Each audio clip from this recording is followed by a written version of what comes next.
So I look at the... Actually, if you can look at me rather. Okay. Sure. Yeah. My name is Pierre Christophe Gam. I'm born and raised in France, but my ancestry hails from Cameroon, Chad, and Egypt. Okay, and tell me a little bit of what you do. So I'm a storyteller, a future thinker, and a dreamer. Very much as well a visual artist. Let me do that again. So I'm a storyteller, I'm a future thinker, very much a dreamer. I'm a polymath artist, and my work very much centered around imagining futures, positive and optimistic visions of the future. And you're doing that through your work? Is that tied into the project you're showing here today?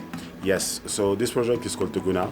So it's an immersive dream space that is designed to help people better envision, in view of manifesting the kind of future they want.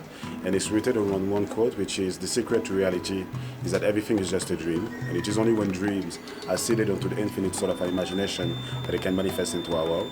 So it's very much a space that is designed to provide mindfulness and really to help people move beyond the kind of internalized limitation in the way that they understand the place in the world, or the agency, and to help them very much consider what they want ultimately for themselves.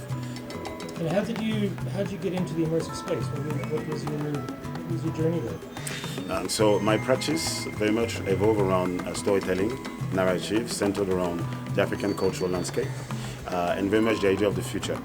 And over since 2019, I started running a series of dream workshops that were very much designed to help people envision future of the African continent through immersive installation, space and performance, interactive space. And they were physical physical installations. And in COVID, when everything was closed, I started to realize that obviously there was a series of events that were planned and they were not possible to organize them.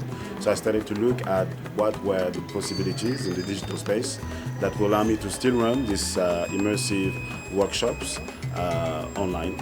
And so this is how I came into WebXR, VR, extended narrative. Yeah, I think what was interesting to me, because I knew nothing about that specific industry, right, sector at the start. In the course of the development of this project, I think I became quite an expert.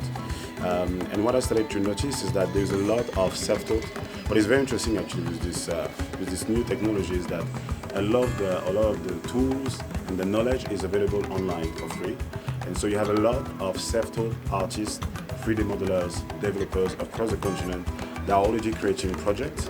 And I think what is interesting here is that, and a lot of the people that you actually see online on Instagram that are very visible today, when I started reaching out to them, I started to realize that a lot of them were Africans on the continent or in the diaspora. And I think that is very much due to the fact that before, for someone to tell a story, you needed what we were discussing before, a film crew, huge equipment, and so there was just a financial barrier in your ability to tell a story.